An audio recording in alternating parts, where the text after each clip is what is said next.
Ырайымдуу, мээримдүү Аллах Тааланын исминен баштайман. Ар бир адамдын амал китеби болот эмеспи? Андыктан ал китепти көңүлдү ача турган жакшы амалдарга толтуруу үчүн кээ бирки айларды, күндөрдү Аллах Таала өзгөчө кылып койгон. Берешен Аллах Таалага чексиз мактоо, даңктоо болсун. Ар бир мүмкүнчүлүктү туура пайдаланып, айрыкча орозо айыны берешендикке, кулчулукка толтуруп, бизге үлгү көрсөтүп кеткен пайгамбарыбызга салам, салаваттар болсун.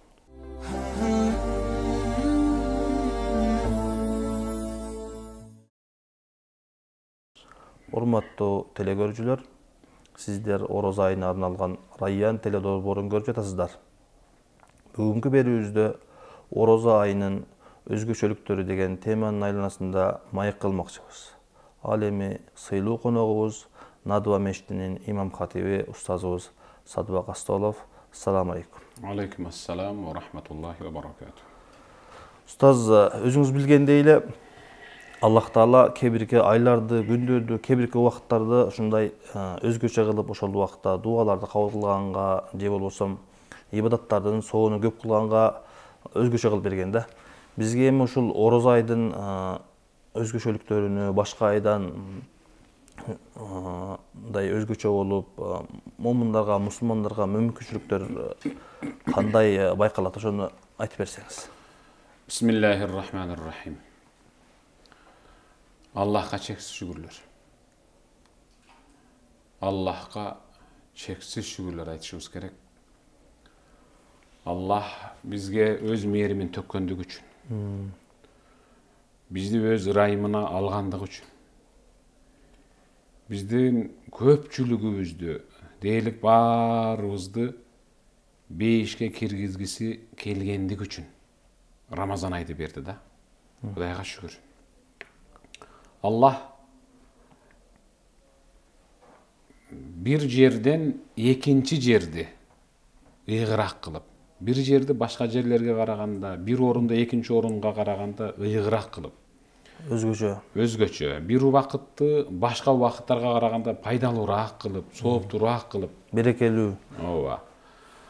Бир күндү башка күндөрдөн дагы мисалы ибадаты менен, таңы менен өзгөчө кылып, бир түндү башка түндөрдөн өзгөчө кылып, бизди сүйүнтүү үчүн жаратты.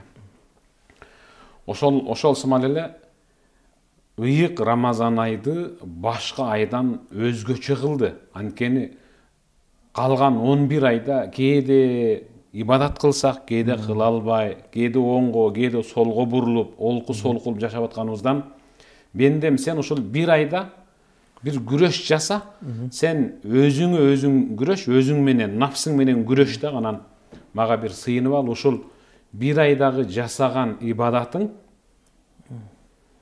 өзгө айларда жасаган ибадатыңдан алдаганча жогору турсун деп. Бир мүмкүнчүлүк тең. Мүмкүнчүлүк берип атат да. Кудайга шүгүр дешибиз керек.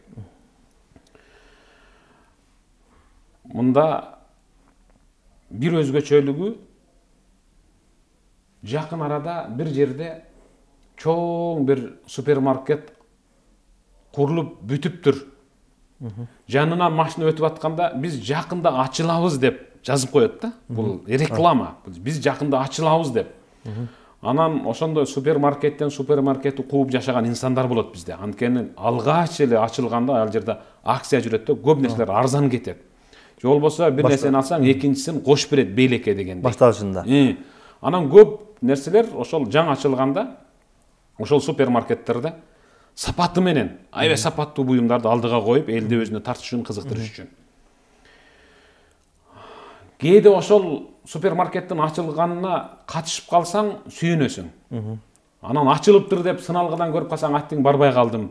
Көп нерсени ала албай калдым дейсиз. Анан баары бир барышым керек деп, же өзүң же үй бүлөң менен бир барып, көзүңдү кандырып, чөнтөгүңдү кактап чыгасың да кыскасы. Ала турган нерсени алып. Бул эми инсандын инсанга болгон, инсанды чакырган бир супермаркет да.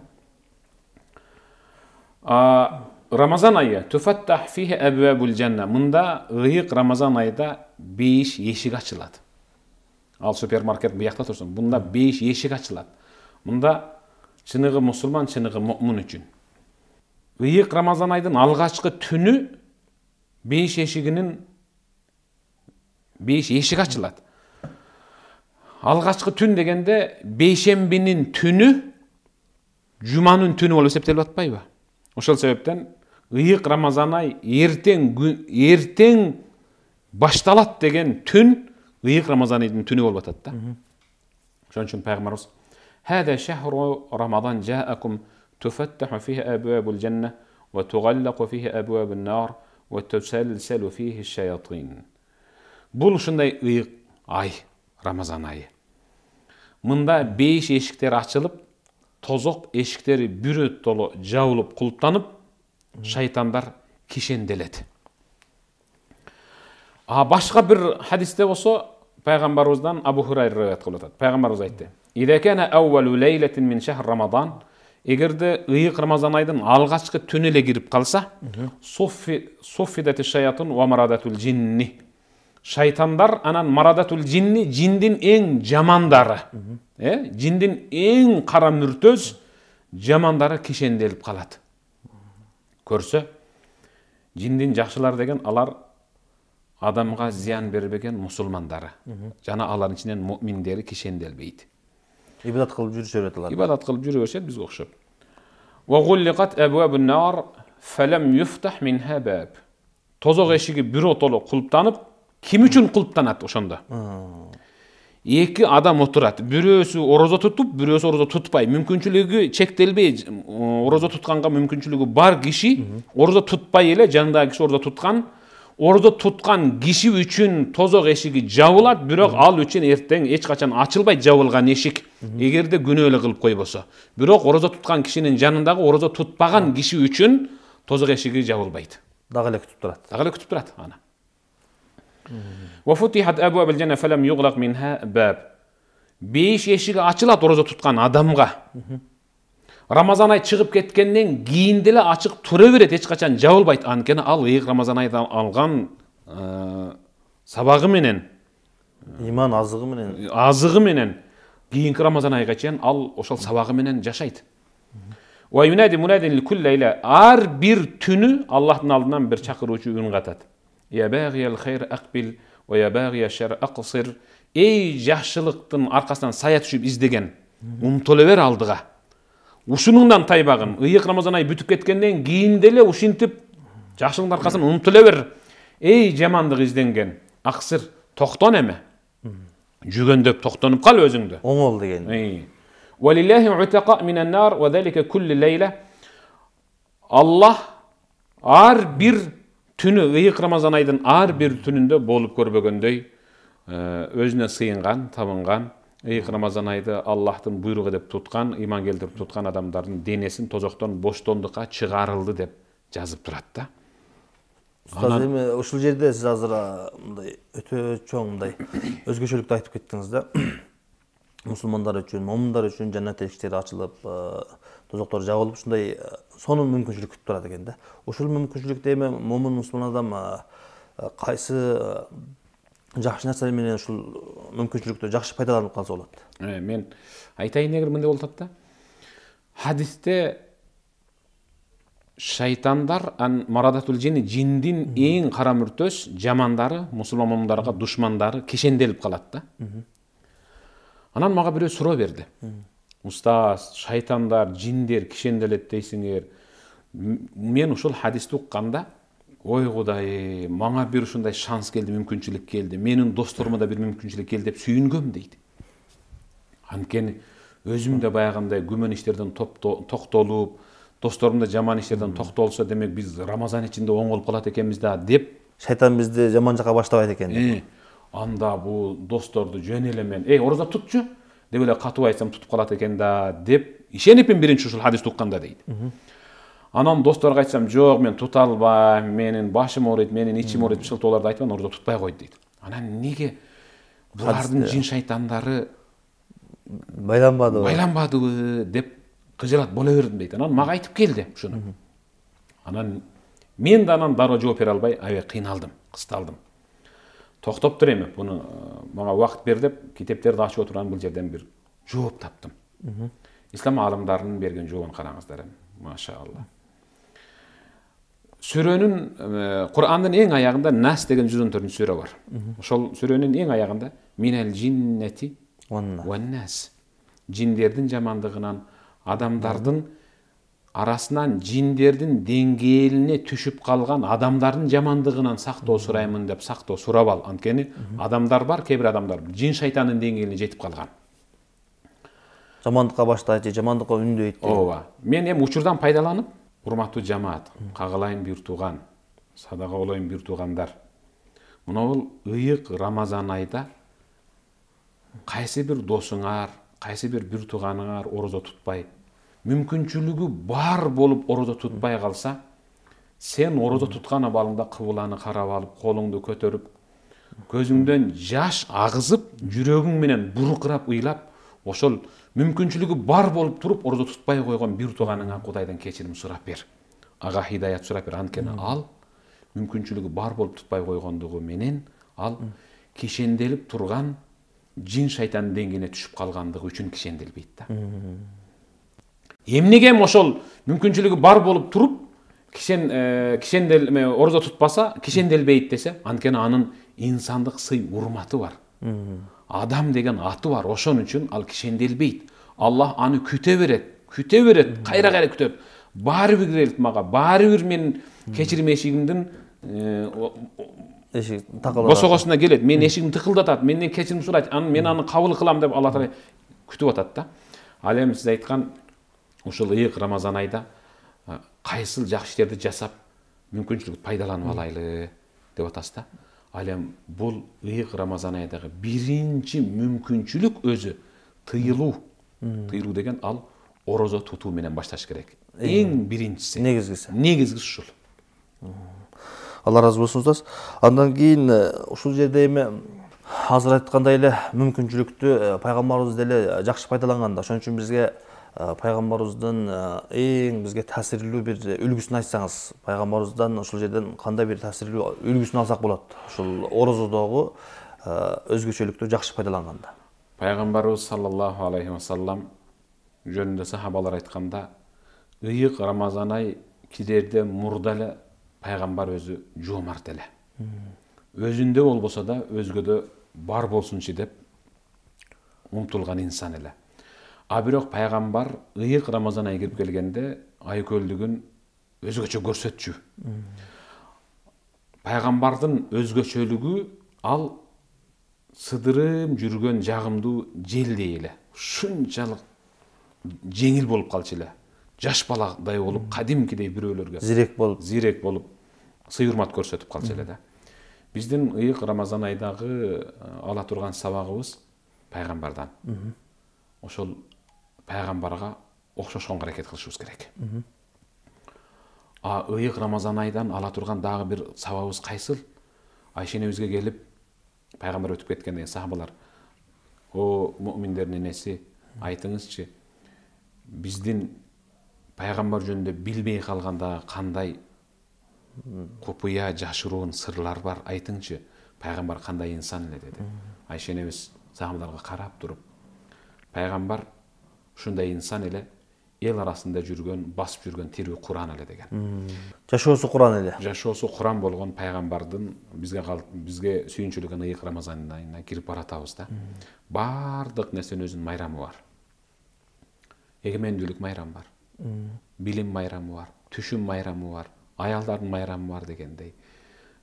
Жада калса үйүнүн төрүнүн көркү, куту болуп отура турган учурда кээ бир үй бүлөлөр: "Коюң ата, апа, менин төрүмдө отурбаң" деп аялынын тилине кирип, те карыялар үйүнө алып барып койгон карыялардын да майрамы бар.